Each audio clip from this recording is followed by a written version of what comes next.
Hi, I'm Swati. I'm from Delhi. I am pursuing my master's in Women and Gender Studies. Yes, I am a Digital Swaraj Fellow.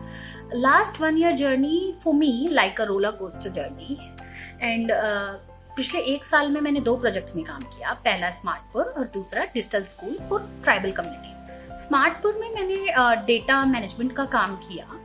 जो मेरे role and responsibilities थे वो data cleaning, data management, team के साथ बात करना, उनको support करना, किसी भी तरीके का उनको कोई सपोर्ट चाहिए तो उसमें मदद करना. एंड डिजिटल स्कूल में मुझे एक डिजिटल स्कूल स्टैब्लिश करना था मड स्कूल के अंदर, और वहाँ का करिकुलम तैयार करना, बच्चों के लिए एक सेफ स्पेस क्रिएट करना, साथ के साथ कम्युनिटी के लिए सेशंस तैयार करना, डिजिटल लिटरेसी के सेशंस, फाइनेंशियल लिटरेसी के सेशंस, नेटवर्क और इंटरनेट की समझ बताना, फेक न्यूज़ क्या होता है, इंटरनेट क्या होता है, इन सारी चीज़ों के बारे में बताना, जो कि मेरे रूल्स एंड रिस्पॉन्सिबिलिटीज़ थे. एंटरप्रेन्योरशिप मॉडल ने मुझे इंस्पायर किया है इस फेलोशिप के लिए. इस पूरी फेलोशिप की जर्नी में मैंने बहुत सारी चीज़ें सीखी हैं एंटरप्रेन्योरशिप को लेकर के, कि कैसे आप एक एंटरप्रेन्योर बन सकते हैं, कैसे आप अपनी सूझबूझ से, अपने टैलेंट से, अपनी कला से अलग अलग तरीके से अलग अलग फील्ड में जा सकते हैं.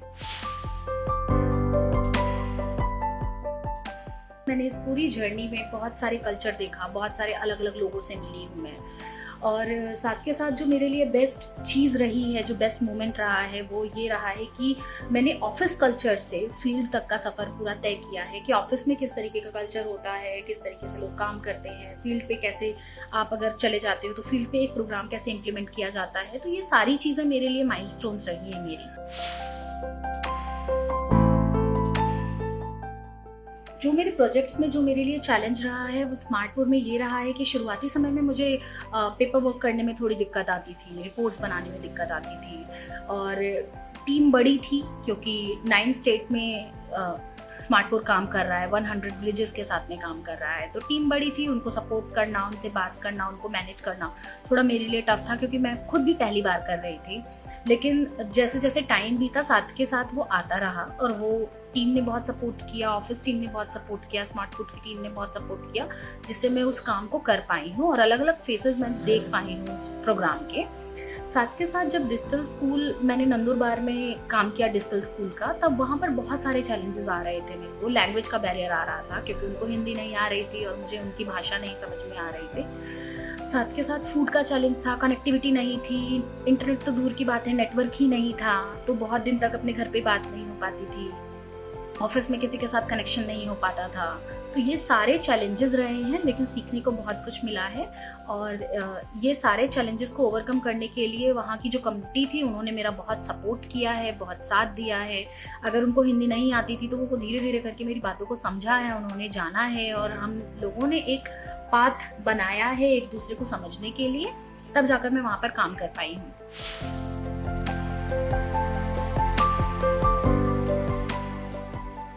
फर्स्ट टाइम इंटरनेट शटडाउन के बारे में पता चला, डिजिटल गैप्स के बारे में पता चला कि अर्बन से रूरल में कितना गैप है डिजिटल को लेकर के. जहां हम अर्बन में एआई जैसे टूल्स की बात कर रहे हैं, वहाँ रूरल में अभी लोगों के पास फ़ोन तक नहीं है.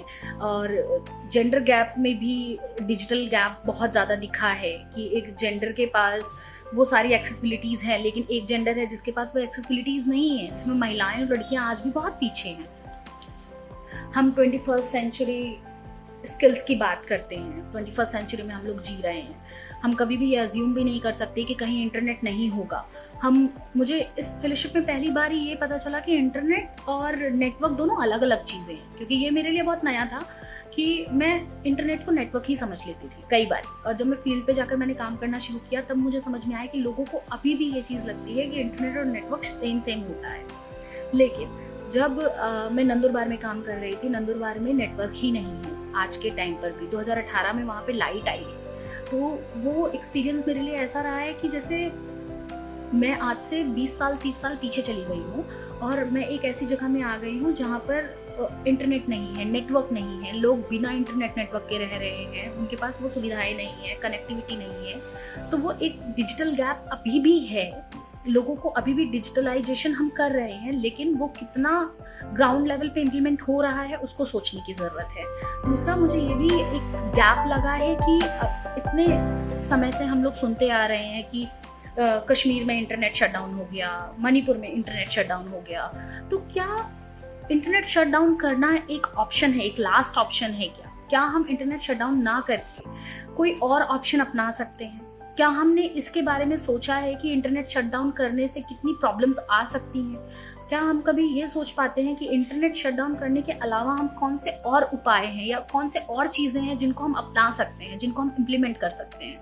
तो ये एक थॉट है मेरा कि मैं और जानना चाहती हूँ इसके बारे में भी कि अगर इंटरनेट शटडाउन हो रहा है तो अगर उसके अलावा हम और क्या चीज़ें हैं जो कर सकते हैं बिना इंटरनेट शटडाउन करे।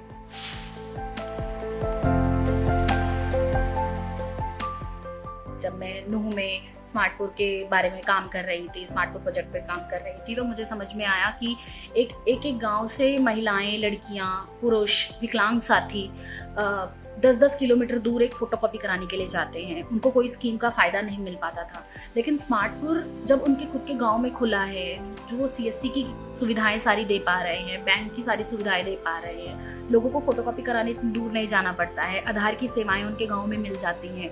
उनका स्मार्टपुर ने उनकी जो जीवन शैली है उसको ईजी बनाया है, उनका रहन सहन ईजी कर दिया है कि अब डिजिटलाइजेशन उनको समझ में आ रहा है कि डिजिटल दुनिया कितनी ज़रूरी है, डिजिटलाइजेशन कितना ज़रूरी है, और वो डिजिटलाइजेशन पे अब विश्वास कर रहे हैं धीरे धीरे। साथ ही अगर मैं डिजिटल स्कूल की बात करूँ तो वहाँ पर कभी किसी ने ये नहीं सोचा था कि टीवी से भी पढ़ाई हो सकती है। जब हमने टीवी में एक यूट्यूब में डाउनलोड करके वीडियोस हम लेकर के जाते थे, क्योंकि वहाँ नेटवर्क नहीं था, इंटरनेट नहीं था, तो हम पहले से उसको डाउनलोड करते थे और फिर वहाँ पर जाकर के ऑफलाइन उनको दिखाते थे।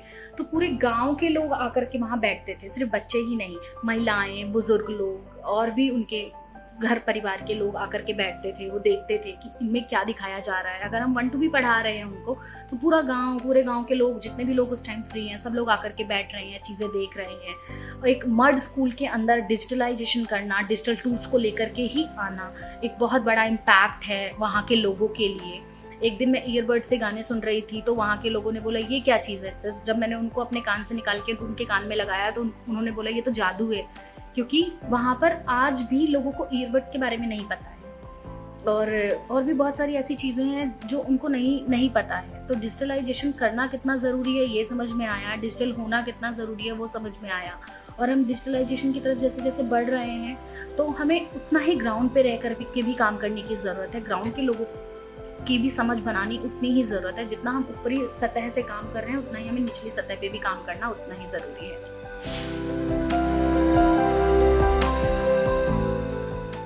अर्बन टू रूरल का एक कॉन्सेप्ट समझ में आया कि जो अर्बन क्लास के लोग हैं, जो माइग्रेंट लोग हैं, वो क्यों माइग्रेशन हो रहा है उनका गांव से शहरों की तरफ। और ये भी समझ में आया कि जितने लोग अर्बन सोसाइटी में रहते हैं उनको किन किन चीज़ों की दिक्कत होती है वो समझ में आता था, लेकिन रूरल में रह के उनको किन किन चीज़ों की ज़रूरत पड़ती है, उनको किस किस तरीके की दिक्कतों का सामना करना पड़ता है, वो भी एक समझ में आया।